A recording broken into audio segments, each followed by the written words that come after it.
Salam saudara-saudaraku yang diberkati Tuhan Yesus Kristus. Salam sejahtera bagi kita semuanya. Berjumpa kembali bersama saya di dalam program Renungan Kristen Kristus Alfa Omega. Kali ini kita akan belajar bersama-sama firman Tuhan dengan topik memahami makna doa Bapa kami. Yang pertama kita akan melihat di dalam Matius pasal 6 ayat yang ke-9.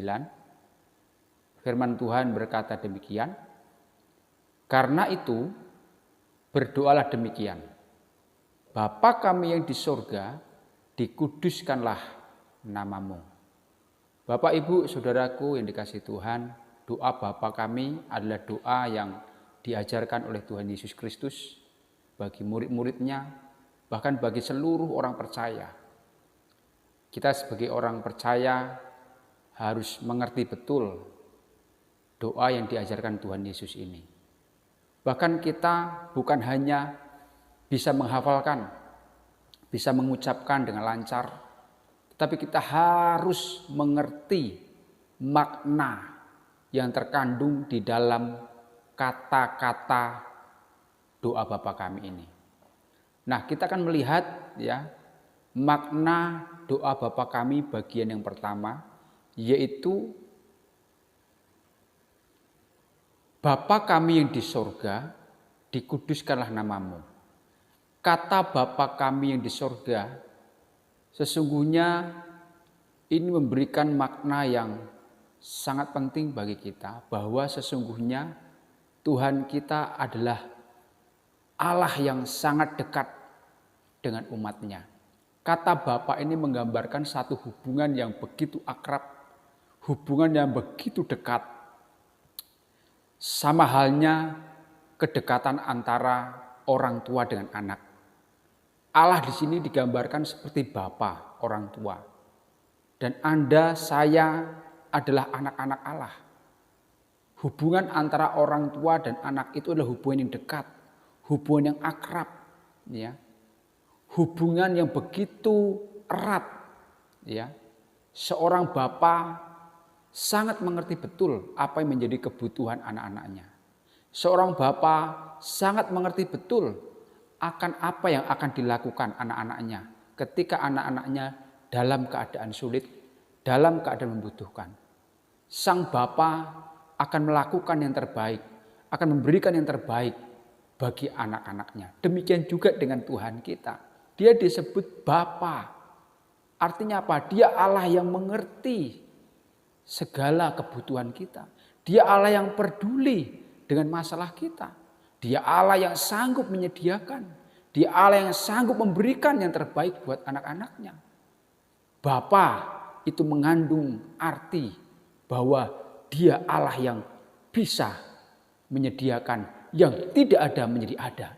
Dia Allah pencipta. Dia Allah yang menyediakan segala sesuatu di bumi ini untuk kebutuhan anak-anaknya.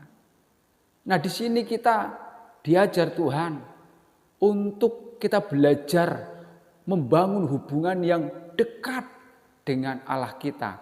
Karena dia adalah Bapa yang sangat erat dengan kita. Bapa yang sangat peduli dengan kita. Mari kita sebagai anak Tuhan bangun hubungan kita dengan Bapa kita. Jangan ada jarak, jangan ada pemisah. Mari kita buka kehidupan kita di hadapan Tuhan. Apapun yang menjadi masalah kita, Bapa kita dekat dengan kita. Bapa kita tahu persis bagaimana Dia memberikan yang terbaik. Kemudian juga dikatakan situ, Bapa kami di sorga, dikuduskanlah namamu. Dikuduskanlah nama Tuhan. Artinya apa? Allah kita adalah Allah yang kudus, Allah yang mulia, Allah yang agung, Allah yang terhormat. Sebagai anak-anak Bapa, sudah selayaknya, sudah seharusnya kita punya perilaku, kita punya sikap hidup yang memuliakan nama Bapa, yang menjaga kehormatan Bapa kita, yang menjaga kekudusan nama Bapa kita. Ya.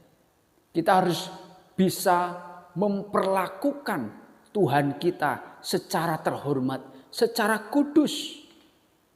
Maka dari itu di dalam perintah 10 perintah Allah itu dikatakan jangan menyebut nama Allah dengan sembarangan. Mengapa? Karena Allah kita kudus, Allah kita terhormat. Kita tidak boleh bermain-main dengan nama yang kudus. Kita harus menghormati Allah kita. Kita harus memuliakan nama kita. Ya, lewat apa kita menghormati, memuliakan, menjaga kekudusan Allah? Lewat cara hidup kita, ya, lewat ucapan kita, lewat pikiran kita. Kalau kita sebagai anak-anak Allah, ayo cerminkanlah hidup yang kudus, sama seperti Allah kita kudus. Sebagai anak-anak Allah, ayo cerminkanlah hidup yang terhormat, ya, hidup yang benar, karena itu akan menjaga martabat nama Bapa kita. Kalau seorang anak didapati, ya, melakukan satu kesalahan, melakukan pelanggaran, katakanlah mencuri, ya, katakanlah dia membunuh, maka bukan anak itu saja yang mendapat nama jelek, nama buruk, maka dia akan bisa mencoret, memperburuk nama orang tuanya. Nama orang tuanya menjadi jelek karena perbuatan anaknya yang salah.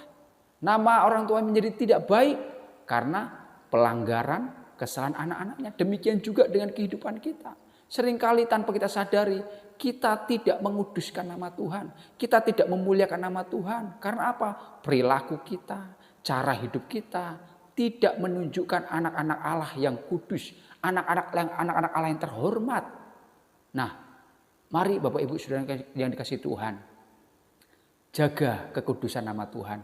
Jaga kehormatan Allah kita. Bahkan di saat kita memuji Tuhan, jangan bermain-main. Jangan kita menyebut nama Tuhan sembarangan, asal-asalan, mengatasnamakan Tuhan dengan tidak hormat, tidak sopan.